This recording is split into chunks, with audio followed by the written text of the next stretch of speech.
everybody, and welcome to another episode of Uniquely Designed. I'm so happy that you are connected and that you are on here. I need you to do me a favor.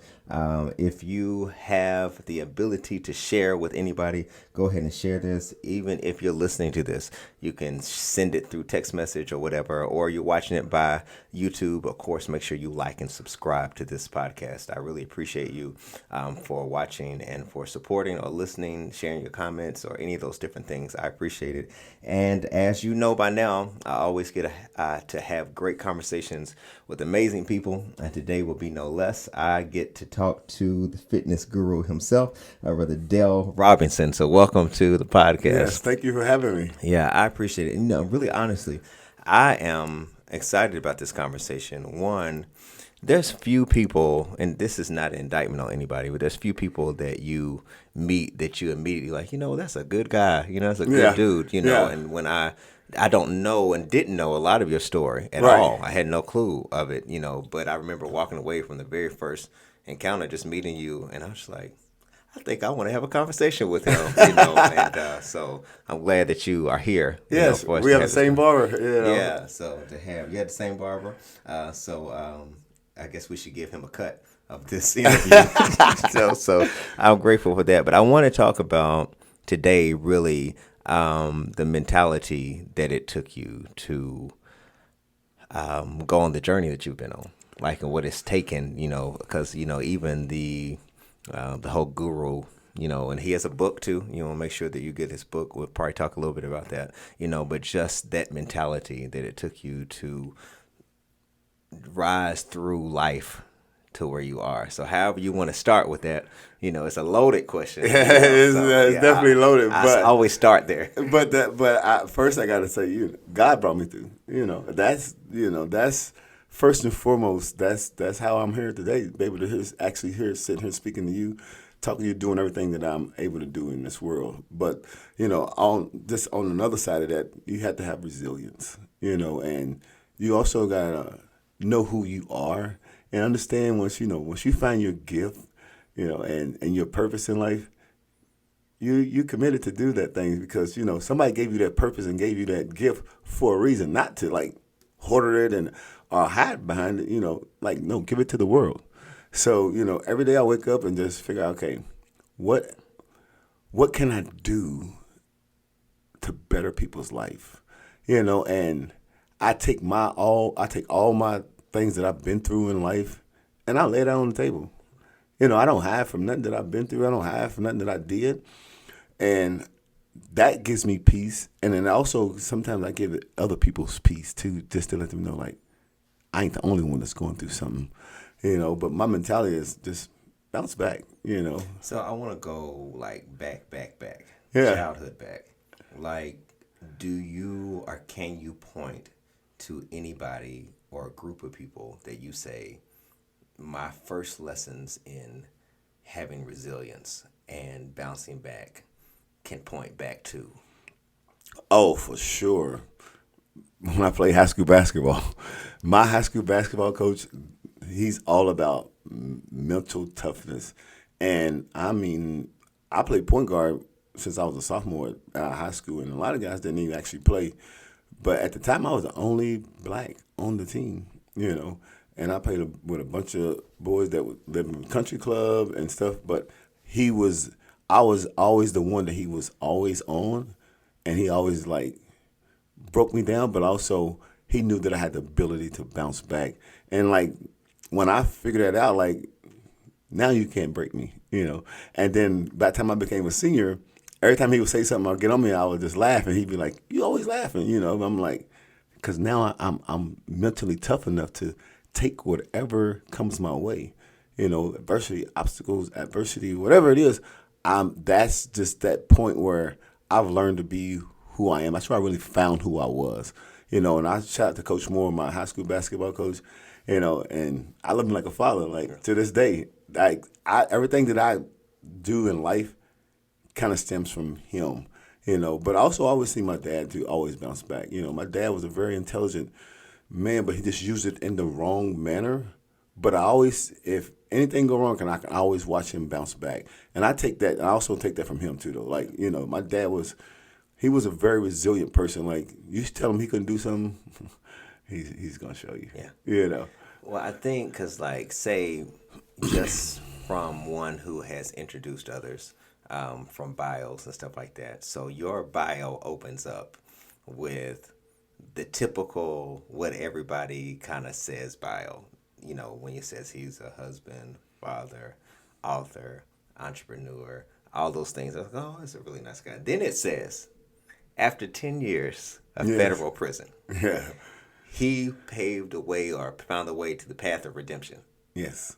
That then all of a sudden people are like, wait a minute, whoa! He started out with author, father, oh, that's good. It's gonna be a good speaker. He's gonna be, oh, this is wonderful. And then they closing their eyes, going through the regular thing. And it says after 10 years of federal prison, not just prison. So when I say that, when I talked about the mindset, and even point back to Coach Moore, and goes back to your dad and stuff, and even how author now, entrepreneur now, coach, father, husband, all those different things. Even in that journey of those years in prison, do you believe you had that mental toughness and that mindset the entire time? Or do you believe that somewhere, because I can't imagine how that just tried to shake you, sift you in some way, be like, wait a minute, now what's going on? I can't control this. Someone's telling me what to do, all that stuff. I mean, you got to be mental tough to listen. If when you have independence and all of a sudden now someone's telling you what to do, when to go to sleep, when can you use the phone, when can you visit your loved ones, so that's another form of mental toughness. But also, a lot of people don't know, like, I spent 120 days in solitary confinement by myself, and that's another part of mental toughness. Like, you have to be, some people go crazy in there, and that's another form of me being mentally tough. And just doing 10 years, and not in Kentucky, but I did my 10 years, 7 of it in New Jersey. And I see my oldest son 0 times. I see my youngest son twice, and But go to even like this solitary confinement part where you said that some people lose themselves in that. What type of feeling or place do you have to go to not to? Oh, you have to go somewhere deep, but it drew my connection to God even more. Because, all right, who else you going to talk to? You better talk to God, and, some people don't, some people lose themselves because it's hard, and it's hard. Like, that's a place where I don't want to see nobody go, just in a room by yourself, 24 hours, you locked up 23 and 1, but they come. For 120 days. Yeah, for 120 days, they come by and say, you want to go outside for rec, but it's in New Jersey, it's 5 o'clock in the morning, it's freezing. I'm like, no, I don't want to go outside. I'm going to stay in here and do what I've been doing. So I really that's why that's another time in my life where I really had to do a lot of self-reflection and find out, okay, who is Dale Robinson? Who do you want to be? Who do you want to become?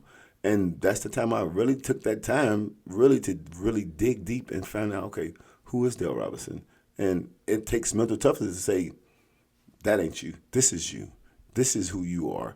This is what the gift that God gave you. This is what you can do, not for you, but for other people, and I took that time to learn that about myself, and it takes a special person, and I'm plenty of people come out of it, but do they come out of it with a better mindset and a better perspective about life? Even though I'm locked up, my body's locked up, but my mind is not locked up. That's one thing that that's one thing you have control over, and you allow them to take that away, then they got you. Yeah. And that's why I asked, from the standpoint of there are, Robert Frost says there are 2 roads diverge into one. I chose the road less traveled, and that's the one that's made all the difference. In that type of situation where your mind could go either way, and you do know people, I'm sure, that did go an opposite way. Yeah. Was that reading of books? Was that, did you feel like your faith was already shaped and built before you went into there, or it was the building ground for faith? That was really the building ground. I had faith, but that was made it solid. And that's what allowed me to stand on something. My house was built on solid ground. At one point it was built on shaky ground because that's where I ended up at. So that allowed me to build on solid ground. And at the end of the day, I'm grateful for the situation. A lot of people are like, you grateful for that? Like, no, I'm grateful for the situation because it helped shape me, mold me, and I don't think that God put you in places for just no reason. I'm putting you here because I'm going to need you to do something greater, do something bigger than what you even think that you're doing. And I'm doing something way bigger right now than I ever thought I was possibly doing. I was just thinking about just having one gym and then it just kept coming. Yeah. And now I'm doing way more stuff than I ever thought I possibly could be doing. And before we get to because we're going to talk about gym, and then of course feel bad about myself because I'm not as in shape. But thinking of even the part that a lot of people don't see as equally as important in the mental transition of, it's one thing to be in prison. Mm-hmm. There's another thing to know you're approaching coming out. Mm-hmm. And now that you're out, how the world changed, relationships changed, different things, and that reclamation. And sometimes people looking at you from where you've been. I remember Steve Harvey was interviewing a lady one time who she said she had a stuttering problem. Yeah. And he said, a part of your trigger is how we look at you because we anticipate you to start to stutter. Right. So in your mind, you see our face looking at you with a sense of how long it's going to take you to get that sentence out. So sometimes when we want people out, I want them to come back to the family, whatever. But then they come out, we just be like, so you going to go back in? It's that type of mentality. And how do that's you? Fair. Yeah. That's a fair statement because if you're looking at the numbers, recidivism rate is 70 to 80%, And actually, I did. See, a lot of people don't know that I did 5 first. I didn't learn nothing.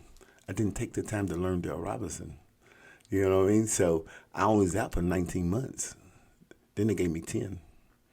Now I have to learn. They gave me a little spanking. Now this time they gave me a real whooping. Yeah. So it's a wake up call.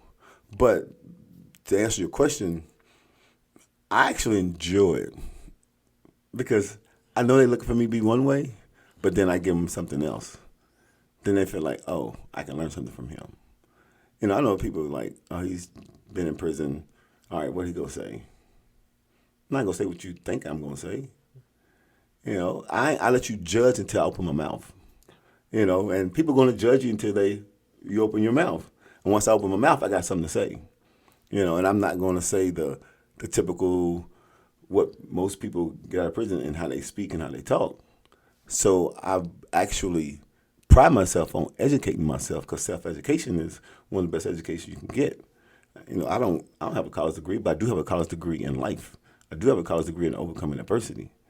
And so I just use it as that. And I just think that because the reason why I enjoy having conversations like this and with the many others that I've talked to is how everything in our life is seeming to connect in some way to our overarching purpose. Yes. Like it doesn't seem to make sense at that moment, but then when we look back, we're like, all of that was necessary. It got me there to develop that because now, and I think of your guru, fitness, and you have a podcast where we talk about that too. Yeah. But how you say that a lot of your fitness journey started in prison. Yeah. So you weren't even just building your mind. You even building your body. Yes. So like, what even got you in that direction? Which I know some people, they don't have nothing to do. That's what they do. But no. So that's a great question because a lot of people don't even know. Like, so I was just working out, like working on myself, working on my body, and like I want to go home. I want to do my time, do what I'm supposed to do, go home, stay out of trouble. But there was 2 young boys from Philly. They asked me to train them every single day for a week. I'm like, listen, I don't train. I didn't even have my personal training license in. They was like, well, you just train us. I'm like, I don't do that. Like, I just want to go home, and they begged me for a week, and then I finally gave in. So I ended up training them. I fell in love. Like, I fell in love with it. I enjoyed watching them do something they thought they couldn't possibly do. And the fact that they are doing stuff that I was telling them to do, and they believed in me that much to say I want him to be my trainer. And a lot of people don't know I was trained for in prisons is a tuna. That's $1.25 a week. I was making $1.25 two tunas from those two guys for a week training, and you would think that I was getting paid hundreds of dollars to train those guys. And I fell in love with it. And then this one guy that I used to work out with, he always say, "Man, I work out with the guru." He kept saying, "I work out with the guru. I work out with the guru."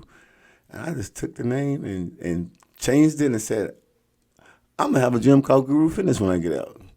So then I have 11 other cellmates during count time one time because in prison they have a count time. So at 4:00, we actually sat down. I was like, "Man, listen, I need y'all's help." And I said, "I need to come up with a word for each letter in the acronym of Guru." And we sat down. We came up with generate unique results. Ultimately, fitness. It's a lifestyle, not a fad. And then after that started happening, I just started writing it every day, and I started seeing it, and I started creating a vision. And then the next thing you know, I'm training every hour on the hour that we are free. Dominican Republicans, Puerto Ricans, whites, Christians, Muslims, and every hour on hour. And that's how Guru Fitness kind of started in prison. So do you feel as if it was I don't say a resurgence of some kind, like a rebirthing of some kind? Yeah, I was totally rebirthed then, and I was like, then that's when I really started saying, I need to get my personal trainer's license. And there was a guard in there from Michigan, Detroit, Michigan, and he helped us get our personal training license and CPR, and I owe a lot of him to this day because he ended up giving me a job at Rec, and I didn't work nowhere else ever except Rec. All in prison. All in prison. Every last thing in prison. Even the style that I'm doing that Guru Fitness has now started in prison first. Even the holiday workouts. So we would have a holiday, and they'd let us out, go work out or whatever. And I would tell people like, "Man, I'm having a holiday workout," and be like 50, 60 guys outside working out. We all on one accord. Nobody is fighting. Nobody's arguing. Everybody is just on one accord, having fun, enjoying the moment. Excuse me. And going back to in unit, speaking, high five. What do you feel the correlation is between mental and physical? Because I know we talked about mental toughness. What do you feel the correlation is with? Because I do connect working out with mental. Like I believe that they're correlated and they're aligned. They're alignment. I'm gonna tell you why it's alignment, and this is how we use it at Group Fitness. We approach fitness from a psychological standpoint. We don't approach it from the physical standpoint because we feel like if we can help you change this will come, right? So in the Bible it says true transformation starts in the mind, right? So if we can help you transform this, everything else in your life will become easy. If you can get in your mind that you need to be disciplined, but first you need to learn how to love yourself. So if you learn how to love yourself, you can be disciplined, you can be committed, you can start creating habits, and you start setting goals for yourself. So we attack the mental first. So I want to stop real quick. There's so many things I'm hearing. And because I hear so many people say stuff like, "I don't like to work out. I just can't stand it. I'm not in the mindset I'm not in the mindset to work out or whatever." And that whole thing that you just said of the first thing we talk about or try to get them is the mind. Love yourself.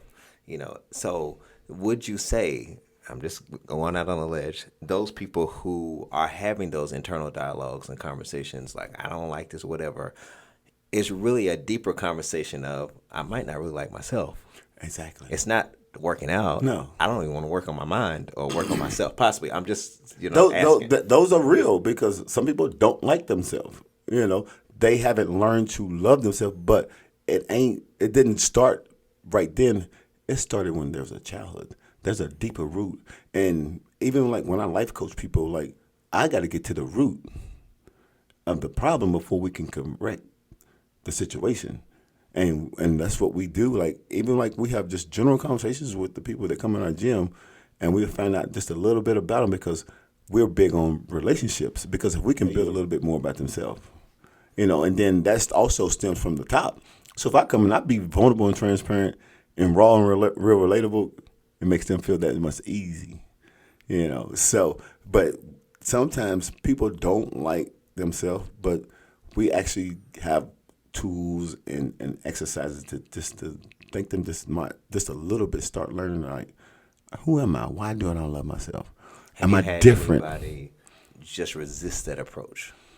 Oh, always, you know. And sometimes, you know, you're not gonna get everybody, you know, because everybody ain't for Guru Fitness, and Guru Fitness ain't for everybody, you know, and that's okay. But that don't mean that we still don't try to build a relationship with them. If I still see them out, I'm still gonna speak to them and check on them. Hey, how you doing? You know, how things are going. And sometimes that means more than them actually working out, because somebody at least did care enough to still speak to them. And so that's what we do at Guru Fitness. We have fun. We enjoy people. What, if any, was, if you could remember, outside of even just prison, you said those two guys from Jersey, but when you got out, I know you started it in your garage and stuff, would you say would be the person or story that you say, you know what, that's when I knew this is what I was going to be doing, after, outside of those that you saw? I know I have to think. No, like, okay, so, well, that's I guess there's two people, and I'm married to one of them. Okay. That's good. So, once there's one, she's the president of our foundation. Her name is Amy Nance Snow. She's was in my garage. You know, she started with me from the very get-go, and, she came in really not, like, truly loving herself or whatever, and then as she started coming, she started, like, transforming her body, her mind, and, just start seeing stuff from a different light and moving in a different light. And then when she did, and then that's when I came across my wife, and when she started transforming, and then she came on to be a part of Guru Fitness, we haven't looked back since. Like, she was made for Dale Robinson. Mm-hmm. Like, without her, I wouldn't be sitting right here, and God. But as a human person, like, without my wife, I wouldn't be sitting right here, because she definitely is. I'm Guru Fitness, but she's the behind the scenes, the rock that makes everything go, and I just love that we have that connection, and we met at the Guru Fitness. How important was that to have someone who didn't just necessarily, because, there are people who are not doing the same thing as their significant other, spouse, or partner, but how important was that for you all to be on that same similar path?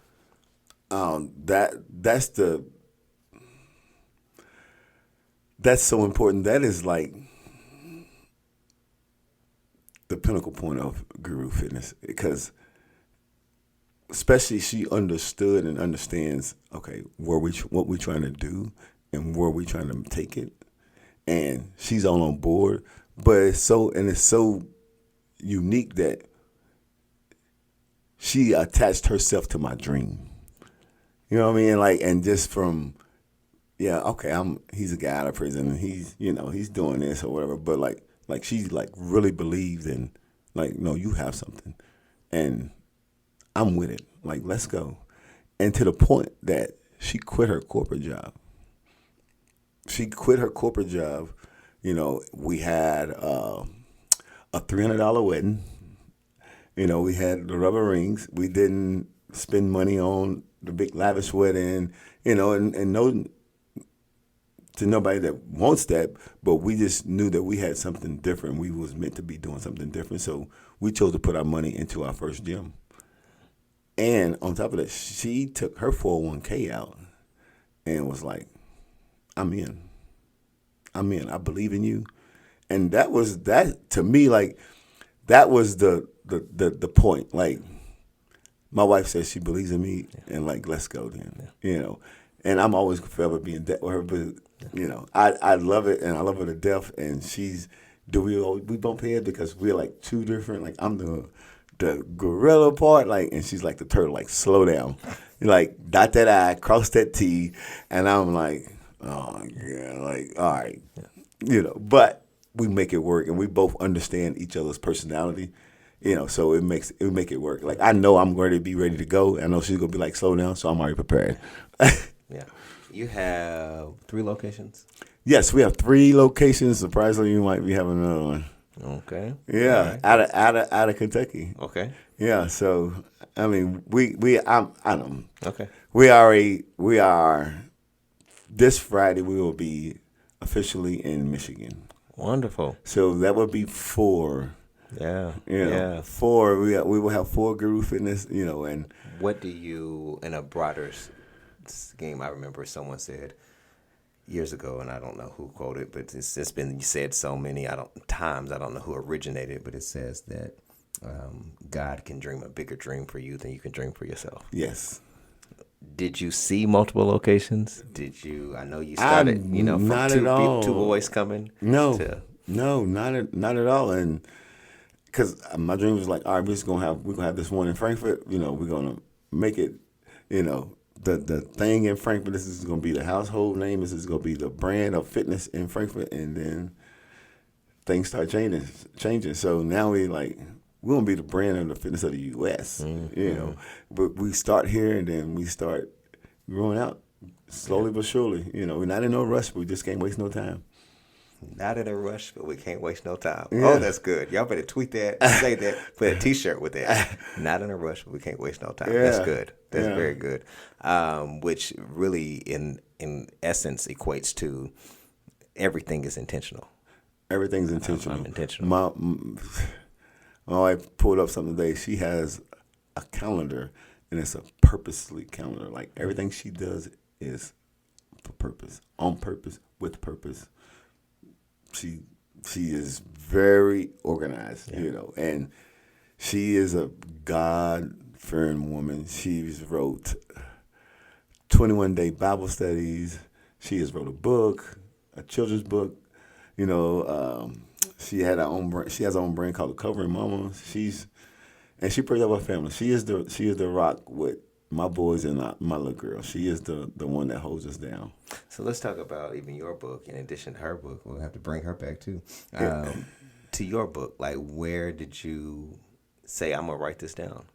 I'm gonna write down some of these different things and that have shaped. I think you have the 6 points that you always. I think like 7 or don't have me lying, but like 7 or 8. So how it came about is that when I was in prison, that's all I did. I didn't watch TV. I didn't do what the typical guys did in prison.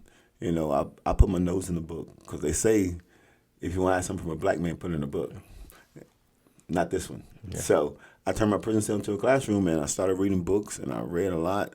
I have people send me books and I'm like, I think that's if where I you're going. read There was a something book- powerful you said. I turned the prison into a classroom. yes, Not just for the prison that you were in, but for many people's situations. yes. How many people are turning what they're in into a classroom? Yes. That's really good. Yeah, so I mean, I've learned a lot. have met my best friend in prison. Like you, it's crazy because we kind of do the same thing. Like, he's in North Carolina, I'm in Kentucky, but we do the same thing. So I wrote the book because I was like, I'm gonna give my principles and my perspective how I got where I need to go at. And the thing is this, the principles are transferable and they timeless because taking the first step, this first chapter, you have to take this first step. Next one, you have to remain a student. You never know it all. Like right now, I'm listening to you, I'm learning, and I learn from other people and you have to do that. And like no fear of failure, it's not failure. It's only failure when you quit. Have faith in your abilities. God gave you ability. Have faith in them. Do you need to sharpen them sometimes? Yeah. But you have that ability in you. And sometimes it takes the impact of your surrounding to sharpen that saw. And they say iron sharpen iron. So get around the right people, and get away from, sometimes you have to get out of your neighborhood. And I'm speaking because I came from the hood. Sometimes I had to get out of my neighborhood to learn something different because if we all in the same neighborhood, we have the same information. Mm-hmm. So who's going to change who? So we got to step outside our comfort zone and get out and see the world, because there's more to the world than our neighborhood. So when you go out into the world, you can't unsee what you've seen. So your brain is like a rubber band. Once it's been stretched, it never go back the same. So I'm going myself out of my neighborhood, because the impact of my surroundings is going to stretch me, shape me, and mold me to the person that I really need to be. Yeah. You know, and sometimes, you know, your impact your surroundings sometimes might be a stranger. Yeah. You know, and a stranger might support you more than your homies. Yeah. Yeah. What has been your greatest joy as it relates to the reach of just your story to others? That's a lot. I think maybe my kids not going down the same route. That is my greatest joy, that my kids did not go down the same route, and they learn from my mistakes, and I'm able to be open and honest with them about all my mistakes so they can learn. And now we have, for me being open and honest about my mistakes, our relationship is just so strong. You know, my kids, my two boys, my oldest boy, I have a little girl, but I have two older boys. One's 27, one's 22. They know they can call me, and we can talk about anything. No, we're not going to stuff nothing. We're not going to be ashamed of what we are or who we are. And we're going to be able to show our emotions, because if it's okay. Like, that's something I've learned. That's my greatest thing. Like, I can show my kids emotion, and they can show me emotions, and I'm not going to think less of them as a man. And it doesn't make you less of a man because you have emotions. Yeah. You know, and that is the stigma that I grew up under. You know, my dad was like, he never showed, like, we don't tell each other love you. You know, boys don't do this and boys don't do that. You know, you cut grass and take out trash. You don't do this other stuff. You know, but I've learned as I got older, what you learn when you get an adult, you can unlearn. Yeah. You know, like, that don't mean you got to stay with that same learning that you got, because you look at what they got. Yeah. Something got to change. Yeah. You know, and I got to be the one to break that curse, break that cycle, break that generational curse. And that's my biggest joy, that I'm able to help my kids not go down the same route and be okay with being who they are. You know, like, you can be who you around me. Like, you don't got to be somebody, because I'm going to love you for you. You know, and I think that's a big thing for parents nowadays, is they wanting their kids to be what they want them to be, instead of letting them be who they was meant to be.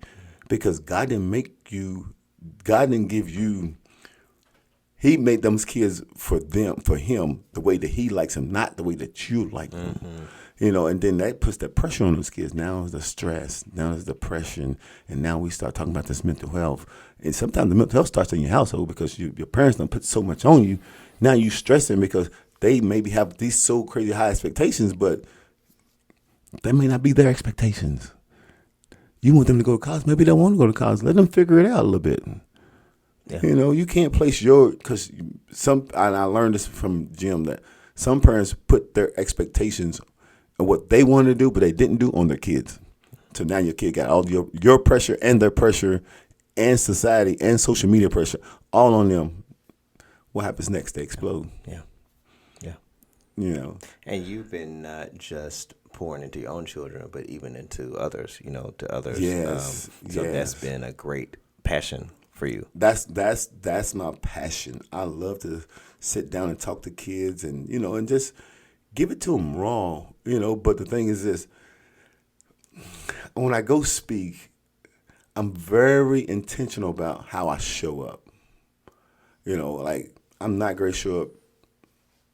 These kids come from where I come from. I'm not going to show up in a suit and tie. They ain't what they see every day. I'm going to show up in joggers and shirts and Nikes like they show up. Because I've learned this. If you can't connect, you can't correct. Mm-hmm. So I got to be able to connect with them. You know, I got to know their music. I got to know about the TikToks. I got to know all this stuff, right? Because now it's like, okay, he's cool. Now I can get them to open up. Yeah. Now we can have a deeper conversation because he's like us. Yeah. You know, I got the wisdom, but he's like us. He came from where we came from. He sat in those seats before, you know, and that's why I'm always like, I got to connect first, and then I can correct them. Yeah, I'd heard a guy years ago say that, you don't have permission to correct anyone that you haven't first related to.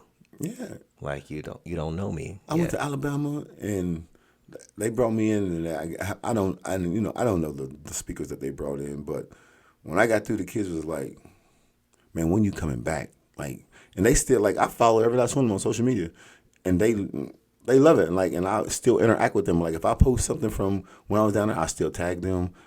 Still have a conversation with them. Someone might send me a DM and like, how did you do this and how you do that? I respond. It don't take you but 1 or 2 minutes to respond to a kid. Yeah. One of your top things that you say is your gift is not for you. It seems like everything that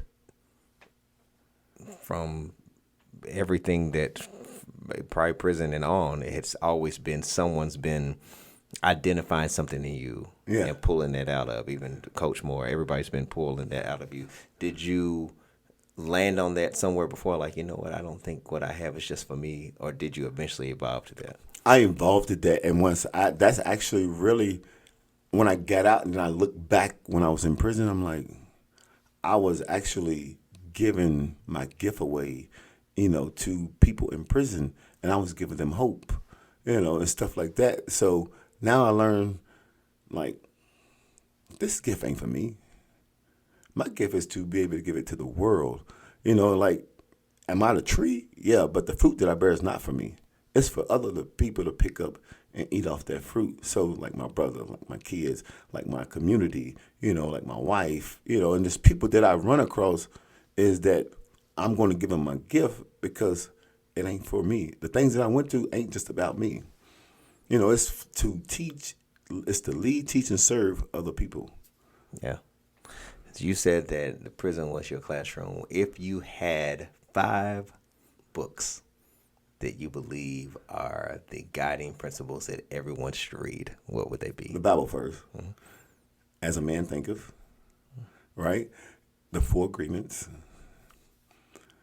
Dale Carnegie, How to Win Friends, and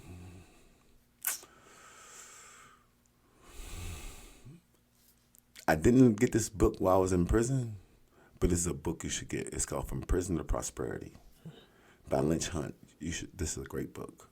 Mm-hmm. It's a great book. You should pick that book up. If you ain't picked up also The Making of the Guru, on Amazon, you can go to Amazon and you can get it. Yeah, I was going to say no, but number 6, the 6th book is. Yeah, I want to give them, like, definitely, those are the books that I would definitely have people read, because the reason why I said the first one, because if you really read the Bible and you understand it, all those things come from that. All books, self-help, personal development, come from the Bible. Even if they don't credit it. Yeah, and the funny part is, so me and my wife, we'll be in class, and because my wife she coaches too. So, and if we have, like, because we always talk, like, a lot of people don't know, it's like, what we do is totally different than any gym. So you might be coming there for exercising, but you go get more than what you think. Because at the end of every class, we have a topic that we're going to talk to you about. Like self-love. All right, so now we're going to hop on self-love until we embed it into your subconscious mind the whole week. So we plant the seed, and then the rest of the week we water it, nurture it. So now we up deprogram, reprogram your subconscious mind. Okay, how do I do that? Why is self-love important? How do I work on my self-love? How do I work on myself? And no gym does that. Excuse me. There might be one other gym that I know that really, like, takes a deep dive into personal development, but no other gym, no big box gym, none of those chains, because how many coaches are willing to, like, put themselves out there in front of people that they don't know? How many people are willing to put their garbage on Front Street, but also say, okay, this is how I corrected it. This is how I changed my life. Everybody in my gym, every last one of my gyms know I've been to prison. It's not no secret. But I show them what I'm doing now. You can judge me off all you want, but what I'm doing right now, it can't compare, because Actually, now I'm using my gift to help you change your life. All my coaches know they have to use their gift to change people's life because, and you notice I didn't say trainer. Two different things. Training changes your body. Coach changes your life.